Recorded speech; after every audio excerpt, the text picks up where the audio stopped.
नमस्कार, मैं खुशी सिंह। स्वागत है आपका हमारे खास प्रोग्राम सटीक इलाज में। यहाँ हम अलग अलग बीमारियों पर स्पेशलिस्ट और डॉक्टर से चर्चा करते हैं, उन बीमारियों की जांच और सटीक ट्रीटमेंट के बारे में, और लेते हैं उनसे सटीक जानकारी। इसी कड़ी में आज हमारे साथ मौजूद हैं orthopaedic surgeon doctor Himanshu Kushwaha. Doctor साहब, बहुत बहुत स्वागत है आपका हमारे चैनल में। Thank you so much for inviting me. जी सर, पहला सवाल मेरा आपसे यही रहेगा कि आजकल बढ़ती उम्र में हड्डियों का दर्द बहुत ज़्यादा देखा जाता है, और अगर हम युवा पीढ़ी की भी बात करें तो उनके भी हड्डियों में दर्द कहीं ना कहीं आजकल दिखने लगा है। तो इसके पीछे क्या मुख्य कारण हो सकते हैं, चाहे वो आजकल का फास्ट फूड हो या फिर डाइट मेंटेनेंस प्रॉपर नहीं?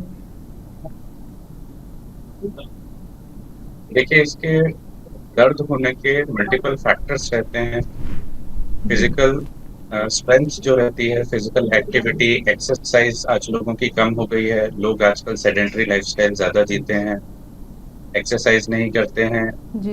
जॉब 9 to 5 जॉब कर रहे हैं, जो सिटिंग जॉब है ज्यादातर। साथ ही साथ इसमें डेफिशिएंसीज भी होती हैं, जैसे विटामिन डी की डिफिशियंसी, विटामिन B12 की डेफिशिएंसी, कैल्शियम की डेफिशिएंसी। इस तरह काफी सारे मल्टी मिनरल मल्टीविटामिन डेफिशिएंसीज होते हैं, जिसकी वजह से बहुत कॉमन हो गया है आजकल की पॉपुलेशन में, इवन इन एज। जी। जी, जैसे कि सर आपने कहा कि 9 to 5 जॉब में जब इंसान चला जाता है तो लगातार जो बैठने की वजह से कहीं ना कहीं उसके स्पाइनल कॉर्ड पे भी फर्क पड़ता है। तो उससे क्या बीमारी हो सकती है? जी, देखिए, लॉन्ग ड्यूरेशन सिटिंग में जब एबनॉर्मल पोस्चर हैं, जैसे चेयर पे अपन आगे झुककर बैठे हुए हैं, तो आपका जो नॉर्मल जो कर्व है वो जी। आता है। इसकी वजह से एबनॉर्मल स्ट्रेस पड़ता है आपके पे और दर्द चालू होता है। अब इसके ही करने के सिंपल से स्टेप्स हैं कि प्रॉपर अपना पोस्चर इंप्रूव करना है। बैक स्ट्रेंथनिंग एक्सरसाइजेस, यानी कमर के रीढ़ की हड्डी के आसपास की जो मांसपेशियां हैं उनको जी। मजबूत करने के लिए कुछ स्पेसिफिक एक्सरसाइजेस होते हैं, वो एक्सरसाइजेस करना। चेयर में लगाने के लिए लंबर है, जो आपके लोअर स्पाइन को सपोर्ट करके रखता है, ये यूज करें। एंड इम्पोर्टेंट थिंग, इन ये लॉन्ग ड्यूरेशन की सिटिंग जब भी होती है, तब बीच बीच में थोड़े थोड़े इंटरवल पे लेकर थोड़ा सा वॉक कर स्ट्रेचिंग करना, ये हेल्पफुल होता है। जी। जी। जैसा कि आपने बताया सर कि सप्लीमेंट्स जो होते हैं, यानी कि कहीं ना कहीं कैल्शियम की या फिर विटामिन डी की कमी हो जाती है, जो कि अभी आम समस्या बन चुकी है। लेकिन क्या हम नेचुरल इंटेक से, यानी अपने फूड से उतना कैल्शियम इंटेक कर पाते हैं, या फिर सप्लीमेंट्स लेना एक बेहतर ऑप्शन हो सकता है? देखिए, विटामिन डी के लेने के मन रास्ते होते हैं। पहला तो सनलाइट एक्सपोजर, जी। Second one is food.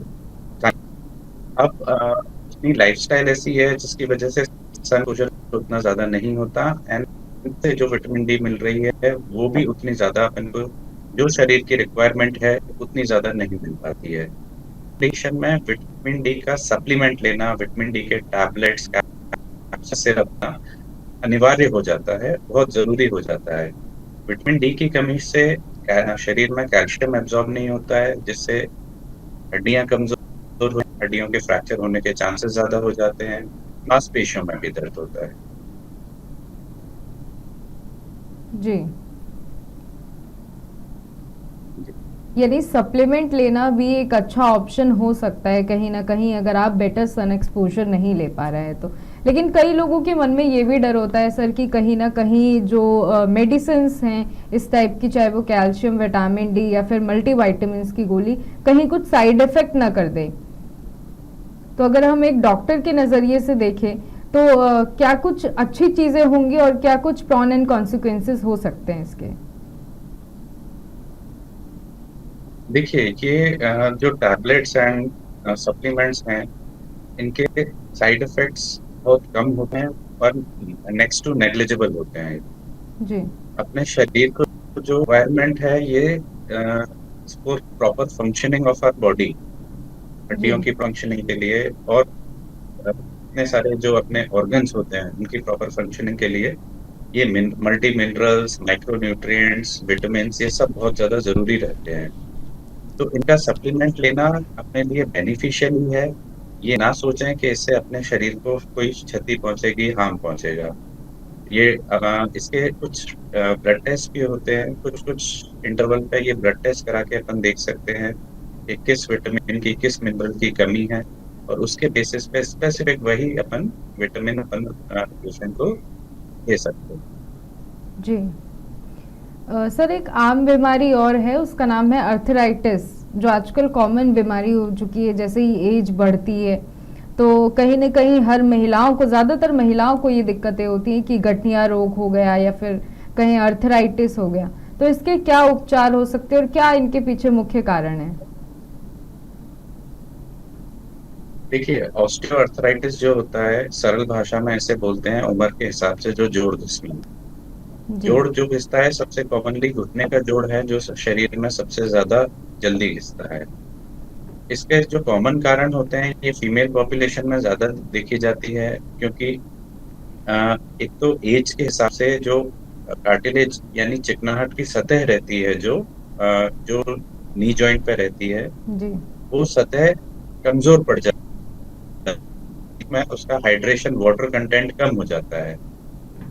ये ओवरवेट पेशेंट होते हैं जिनका वजन बहुत ज्यादा होता है, उनमें भी घिसने की ये संभावना स्ट्रेस की वजह से ज्यादा हो जाती है। या फिर पुरानी अगर कोई चोट रहती है जिसमें घुटने के अराउंड कोई लिगामेंट इंजरी होती है, ऐसी कंडीशन में भी ये घुटने बहुत तेजी से घिसते हैं और इनमें अर्थराइटिस डेवलप होता है। इसका सिंपल सा ट्रीटमेंट है, कुछ परहेज होते हैं, प्रिकॉशंस होते हैं, कुछ एक्सरसाइजेस होते हैं, और कुछ मेडिसिन होते हैं इसके। परहेज सिंपल है, जैसे कुछ एक्टिविटीज अपन को अपने लाइफस्टाइल से अवॉइड करने होते हैं। जैसे जमीन में नहीं बैठे, आलती पालती मार के नहीं बैठे, उकड़ू नहीं बैठे, सीढ़ी चढ़ना उतरना थोड़ा सा कम करें, और जी। इंडियन टॉयलेट का यूज ना करते हुए वेस्टर्न सीट वाले टॉयलेट का यूज करें। कुछ स्पेसिफिक इसमें मसल्स की एक्सरसाइजेस होते हैं, जो घुटने के आसपास मसल्स होती हैं उनको स्ट्रेंथ करने के लिए, उनको मजबूत है। जब ये मांसपेशियां मजबूत हो जाती हैं, तब घुटने पर जो स्ट्रेस कम हो जाता है, इन टर्न कार्टिलेज का घिसना कम जाता है और दर्द चला जाता है।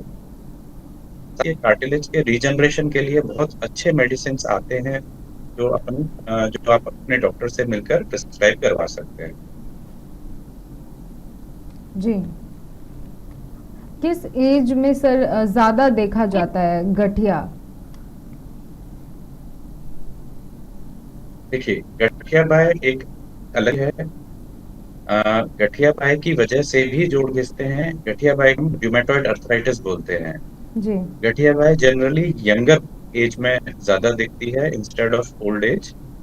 गठिया बाय में सिम्टम्स, जो तकलीफें जो होती हैं, वो थोड़ी सी डिफरेंट होती है।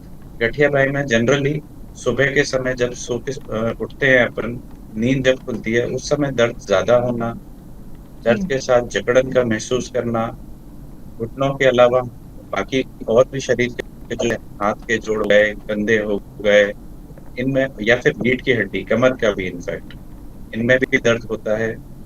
और ये जो गठिया बाई का जो दर्द रहता है, ये काफी लंबे समय से रहता है। गठिया बाई का ट्रीटमेंट और सिंपल जो ऑस्टियोआर्थराइटिस होता है, घिसने का ट्रीटमेंट, ये अलग होता है। जी। जैसा कि आपने कहा कि समय के साथ कहीं न कहीं हड्डियों के बीच में जो चिकनाहट है, वो चली जाती है। तो क्या ये नॉर्मल चीज़ है या फिर किसी कमी की वजह से, किसी विटामिन्स की कमी की वजह से या फिर कैल्शियम की वजह से, और कैसे इसे ठीक किया जा सकता है? देखिए, काफी हद तक ये नेचुरल चीज है। उम्र के हिसाब से आपके कमजोर होती हैं, जोड़ घिसते हैं, ये काफी हद तक नेचुरल चीज है। बट इसके साथ कुछ एड ऑन फैक्टर्स हैं, जैसे आपका इनर, आप एक्सरसाइज नहीं करेंगे तो आपके घुटनों के आगे घिसने के चांस ज्यादा रहेंगे। आपका अगर वेट ज्यादा है तो घुटने के घिसने के चांसेस रहेंगे। इन सारी चीजों से, और साथ में नेचुरल फैक्टर से, ये जो प्रॉब्लम होती है आर्थराइटिस की, एक्सेंचुएट हो जाती है, बढ़ जाती है। जी।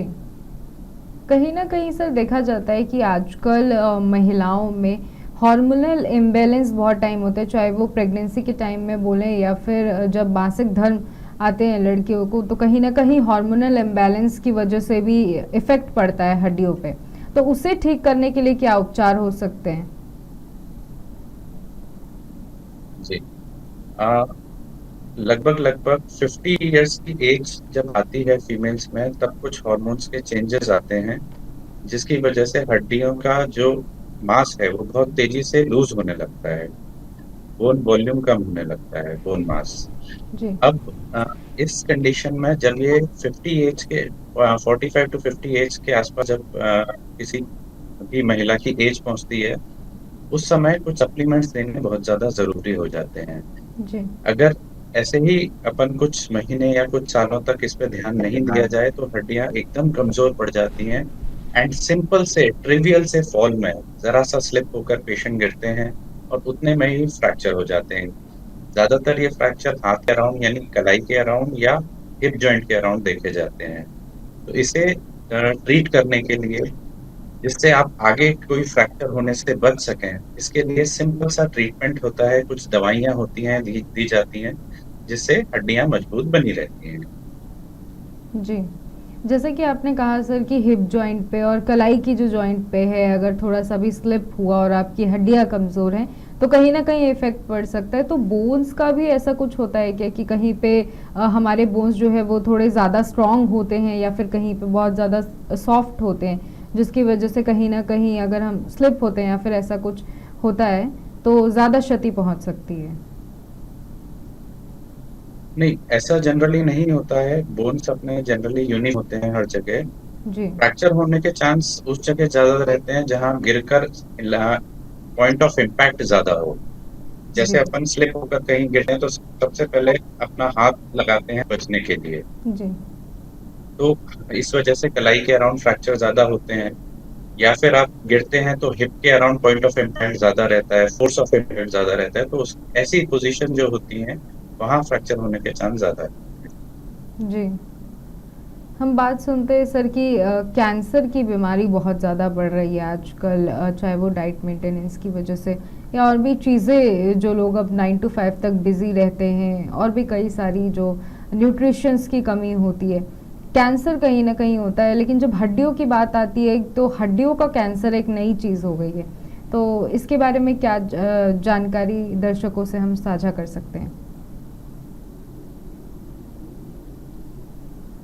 हड्डियों का कैंसर ऐसा टॉपिक है जो बहुत ज़्यादा उल्लेख में नहीं आता है, जी, क्योंकि ऐसे केसेज़ जो जिसमें हड्डियों का कैंसर होता है, ऐसे नंबर ऑफ केसेज़ जो हैं, वो बहुत कम होते हैं, कम जी, केसेज़ होते हैं ऐसे। हड्डियों में भी अलग-अलग विभिन्न तरह के कैंसर्स हो सकते हैं। काफ़ी सारे ट्यूमर्स जो होते हैं, मैक्सिमम जो ट्यूमर्स होते हैं हड्डी के, वो घातक नहीं, खतरनाक नहीं होते। बट कुछ इस तरह के कैंसर्स हो सकते हैं, जिसमें इमीडिएट अटेंशन, इमीडिएट ऑपरेशन की ज़रूरत पड़ती है। ऐसे कंडीशन में जो कैंसर देखे जाते हैं, वो शरीर में किसी और जगह का कैंसर हो, वहाँ से भी स्प्रेड होके हड्डी में कैंसर पहुँच सकता है। इसे हम मेटास्टेसिस बोलते हैं। हड्डियों के कैंसर के लिए जो अ, जाँच जो अपन जो कराते हैं, जो सबसे पहले जो जाँच करा के देखी जाती है, वो एमआरआई करा के देखी जाती है। जी, इसके बाद उसका सैंपल लेके जाँच के लिए भेजा जाता है और उसके बेसिस पे ये डिटरमाइन किया जाता है कि ये किस तरह का कैंसर है हड्डी का। अगर सिंपल कैंसर्स में अलग ट्रीटमेंट होता है और अगर वो खतरनाक तरह का कैंसर हो, अपन को वो पार्ट हड्डी का पूरा काट के हटाना पड़ता है एंड उस जगह अपन ऑपरेशन करके मेटल के इम्प्लांट्स लगाते हैं। जी। मेटल के इम्प्लांट्स की जैसे सर आपने बात कही, तो किस टाइप के मेटल इम्प्लांट्स होते हो सकते हैं, और क्या ये जब हड्डियों में लगाए जाते हैं तो इसके कुछ साइड इफ़ेक्ट्स होते हैं? देखिए, फॉर एग्ज़ाम्पल किसी को अगर घुटने के अराउंड कैंसर है, जी, तो उसका घुटने का पूरा जोड़ काट के हटा दिया जाता है।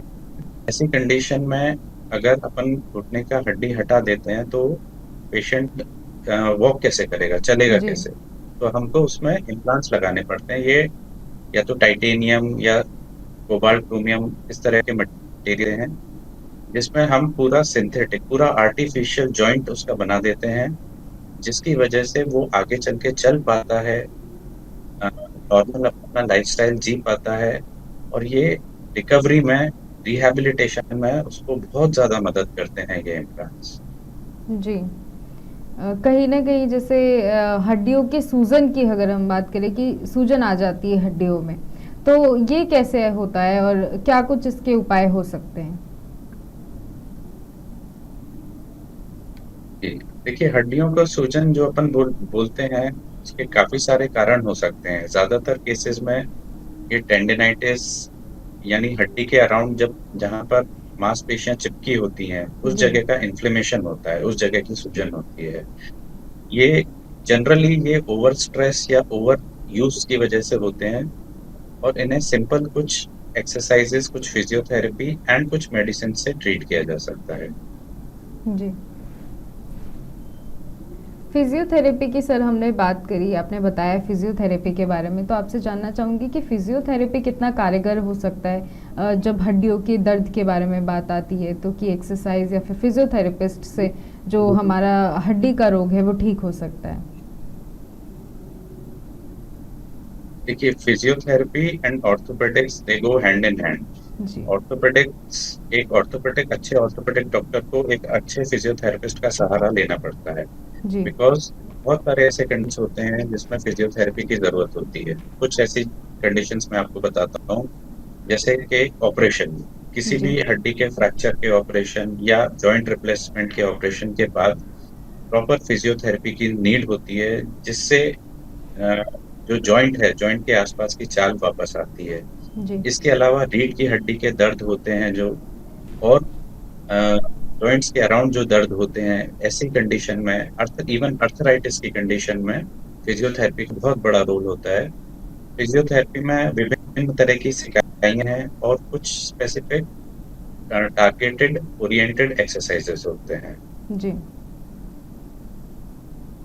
सर जैसा आपने बताया अभी कि हड्डियों को कैसे ठीक किया जा सकता है, फिर उसके उपाय क्या होते हैं, फिजियोथेरेपिस्ट का सहारा ले सकते हैं। तो एक सवाल और लोगों के मन में आता है कि क्या जब हड्डियों की बीमारी के बारे में बात आती है, तो क्या हमें आयुर्वेदिक ट्रीटमेंट लेना चाहिए या फिर अंग्रेज़ी दवाइयाँ जो कहीं न कहीं थोड़ा बहुत साइड इफ़ेक्ट कर जाती हैं, किस तरफ जाना ज़्यादा ठीक रहता है? देखिए आयुर्वेदिक का भी डेफिनेटली कुछ ना कुछ रोल होता है, but being an orthopaedic surgeon, मैं obviously I can not recommend it. जी। आयुर्वेदिक भी डेफिनेटली उसका कुछ रोल है। आप आयुर्वेदिक डॉक्टर से भी इसके बारे में कंसल्ट कर सकते हैं, but as an orthopaedic surgeon recommend करूंगा, वो जी। ये करूंगा कि कभी भी आपको हड्डियों के आसपास या जॉइंट के आसपास दर्द हो, तो आप एक ऑर्थोपेडिक सर्जन, हड्डी रोग विशेषज्ञ वाले डॉक्टर को आप मिलें, क्योंकि वो अच्छे से समझ सकता है कि इसके क्या क्या करें, और इसे तकलीफ बढ़ने से पहले ही वहीं समाप्त किया जा सकता है। जी। जैसा कि सर आपने अभी बताया कि हमें रूटीन चेकअप करवाना बहुत ज़रूरी है, तो ऐसा क्या कुछ हड्डियों के लिए भी होता है कि हाँ, हमें अपने स्केलेटन का जो है वो डेली रूटीन बेसिस पे चेकअप करवा सकते हैं? उसके लिए क्या कुछ चीज़ें होती हैं? बिल्कुल। ऐसे में देखिए ब्लड टेस्ट तो होते ही हैं काफी सारे, अ, साथ ही साथ एक्सा स्कैन होता है, जिससे हड्डियों की मजबूती का पता चलता है। ये टेस्ट अपन कुछ कुछ इंटरवल पे at least in once in 2 to 3 years ये कराते रहें, जिससे अपन को हड्डी की स्ट्रेंथ का पता चलता रहे, और अगर इन केस अगर उसमें हड्डियां कमजोर आती हैं, यानी ऑस्टियोपोरोसिस आता है, उस जी। कंडीशन में कुछ सप्लीमेंट से हड्डी स्ट्रॉन्ग करी जा सकती हैं, कुछ दवाइयों से स्ट्रॉन्ग करी जा सकती हैं। तो इस वजह से ये कुछ कुछ है, ये रूटीन इन्वेस्टिगेशंस कराने ज़रूरी रहते हैं। जी। ऑस्टियोपोरोसिस की सर हमने बात करी, तो महिलाओं में आजकल बहुत देखा जाता है कि ऑस्टियोपोरोसिस हो गया, मेनली प्रेगनेंसी के टाइम में जब हड्डियां कमज़ोर हो जाती, तो ऑस्टियोपोरोसिस बेसिकली होता क्या है और कैसे इसे ठीक किया जा सकता है? देखिए ऑस्टियोपोरोसिस को अ, मैं सरल भाषा में बोलूँ तो हड्डियों को कमज़ोर होने को ही ऑस्टियोपोरोसिस बोलते हैं। इसमें हमने पहले भी बात करी है, जब हड्डियों में विटामिन डी की एंड कैल्शियम की कमी होती है, देखिए, हड्डियाँ मजबूत होने के लिए कैल्शियम ज़रूरी रहता है हड्डी को। In case of vitamin D deficiency, जो भी आप कैल्शियम इनटेक कर रहे हैं के थ्रू या दूसरे खाने के आइटम्स के थ्रू, वो कैल्शियम शरीर में एब्ज़ॉर्ब नहीं होता है। शरीर में एब्ज़ॉर्ब नहीं होगा calcium in case of vitamin D deficiency, calcium नहीं पहुँचेगा और हड्डियाँ कमज़ोर हो जाती हैं। तो calcium and vitamin D supplementation तो बहुत ज़्यादा ज़रूरी रहता ही है। साथ में इसमें कुछ और भी बहुत एडवांस्ड मेडिसिन्स आते हैं, जैसे बिस्फोसफोनेट्स होते हैं, जी। टेरीपेराडाइड होता है, डिनोज़ुमैब होता है, सैल्मन कैल्सिटोनिन होता है। इस तरह की दवाइयाँ जो हैं, जो काफ़ी कारगर हैं हड्डियाँ मजबूत करने में और बहुत फ़ास्ट जो जी। काम करती हैं। जी। सर आपसे एक और सवाल है मेरा कि हड्डियाँ जो अभी जीन्स के बारे में बात होती है कि जैसे हम शुगर की बात करें या फिर बीपी की बात करें तो कहा जाता है कि जेनेटिक है। तो ऐसा कुछ जेनेटिक हड्डियों की बीमारियों में भी होता है क्या? जी। अ, हड्डियों में भी कुछ-कुछ बीमारियाँ हैं जो जेनेटिक हो सकती हैं, जैसे जी। गठिया-बाई का भी जेनेटिक रोल होता है थोड़ा-सा। और भी बीमारियाँ होती हैं इसमें जो ऑटो इम्यून होती हैं, जो फैमिलियल हिस्ट्री जिसमें देखी जाती है। जी। ऐसे कौन से फूड्स हैं सर, जैसा कि अभी आपने बोला कि सप्लीमेंट्स भी एक बेटर ऑप्शन हो सकता है, पर कहीं न कहीं जो महिलाएँ हैं आजकल सोचती हैं कि हम अपने घर में ही कुछ कैल्शियम रिच फूड बना लें या फिर कुछ अच्छा बना लें। तो कैल्शियम रिच फूड कौन से हो सकते हैं? क्या घरेलू उपाय हो सकते हैं कैल्शियम इनटेक के लिए? देखिए, कैल्शियम के लिए सबसे इम्पोर्टेंट तो मिल्क है, दूध जी। है, दूध का इनटेक है। बट इन एनी केस जो शरीर की रिक्वायरमेंट होती है, इन एडल्ट जो रिक्वायरमेंट होती है 1250 की पर डे की, तो अपन खाने के आइटम से, खाने के पदार्थों से पूरी नहीं कर सकते हैं। जितनी शरीर की रिक्वायरमेंट है उसके लिए अपन को सप्लीमेंट लेना ज़रूरी रहता है। जी। जैसा कि सर आपने अभी बताया कि हड्डियों के दर्द में एक्सरसाइज भी कहीं न कहीं इम्पॉर्टेंट रोल प्ले करती है। तो किस टाइप की एक्सरसाइज, जैसे हम बटरफ्लाई की बात करें तो बहुत चर्चा में रहता है कि अगर बैक पेन है तो बटरफ्लाई कर लीजिए। लेकिन इसके साथ और कौन-सी एक्सरसाइज़ेज़ है जो डेली रूटीन में अगर हम करें तो हमारा बॉडी और हमारी हड्डियाँ फिट देखिए, रहेंगी? ऐसी 1-2 एक्सरसाइज़ेज़ मैं आपसे डिस्कस करता हूँ। तो सबसे बैक के लिए तो सबसे पहले बैक स्ट्रेंथनिंग एक्सरसाइज़ेज़ होते हैं, जिसमें आप सूर्य नमस्कार जो होता है, जी। ये काफ़ी अच्छा होता है हड्डियाँ डी पैरास्पाइनल मसल्स को स्ट्रेच करने के लिए और उसे मजबूत करने के लिए। ऐसे ही घुटनों के आसपास की जो मांसपेशियाँ हैं, उसको मजबूत करने के लिए क्वाड्रिसेप्स स्ट्रेंथनिंग एक्सरसाइज़ेज़ होते हैं, जैसे स्क्वाटिंग होती है, दंड बैठक जिसे बोलते हैं जी। स्क्वाटिंग वाला। ये exercises commonly routine day to day life में अपन कर सकते हैं। जी, यानी एक्सरसाइज़ भी बहुत एक इम्पॉर्टेंट रोल प्ले करता है जब हम बात करते हैं कि हमारी हड्डियाँ फिट होना चाहिए, हमारा बॉडी फिट होना चाहिए। लेकिन सर कहीं न कहीं बात आती है कि जब हम करते हैं, एक्सरसाइज़ करते हैं तो स्ट्रेचिंग के दौरान कहीं न कहीं जो हड्डियों में है वो और ज़्यादा दर्द होने लगता है। तो इस चीज़ पे क्या राय है आपकी? देखिए, कितनी सावधानी के एक्सरसाइज़ साथ करना कितनी सावधानी अब के साथ अब हमें करना चाहिए?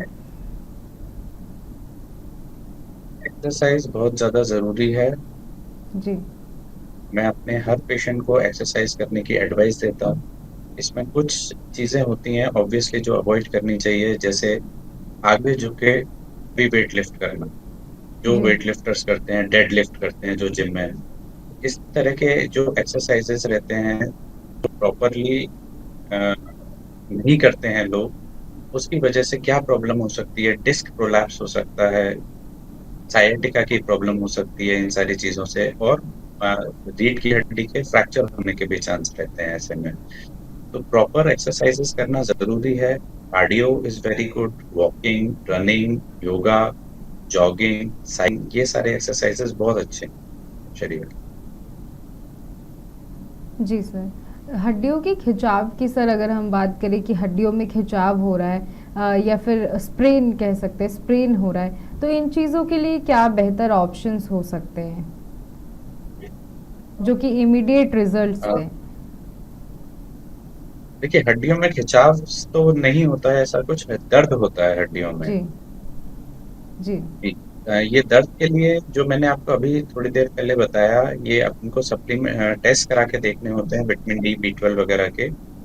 और अगर ज़रूरत लगती है तो इसमें सीटी एंड एमआरआई भी कराते हैं हम।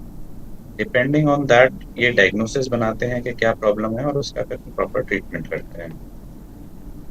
जी। तो कहीं न कहीं हड्डियों का रूटीन चेकअप भी बहुत ज़रूरी है अगर हमें जानना है कि कैसे हम अपनी जो हड्डियाँ हैं, अपनी स्केलेटन्स हैं, उनको मज़बूत कर सकते हैं। डेफ़िनिटली। जी। बात करें सर अगर हड्डियों के कैल्शियम की या फिर हड्डियों में कैल्शियम या विटामिन डी होना चाहिए, तो कुछ सप्लीमेंट्स अगर आप दर्शकों को बता सकें? देखिए, विटामिन डी का जो सप्लीमेंट होता है, वो 60,000 इंटरनेशनल यूनिट का होता है। कैप्सूल्स भी होते हैं, सिरप्स भी होते हैं इसके, for a period of somewhere around 8 to 12 weeks. This should be repeated like once in every year. तो ये हमारे साथ डॉक्टर कुशवाहा जुड़े हुए थे, उन्होंने बताया कि क्या कुछ हड्डियों के उपचार हो सकते हैं और क्या घरेलू उपाय हो सकते हैं अपने हड्डियों को मजबूत और ठीक रखने के लिए। फिलहाल के प्रोग्राम में इतना ही। देश और दुनिया की तमाम बड़ी खबरें देखने के लिए बने रहें हमारे साथ स्वदेश 24x7।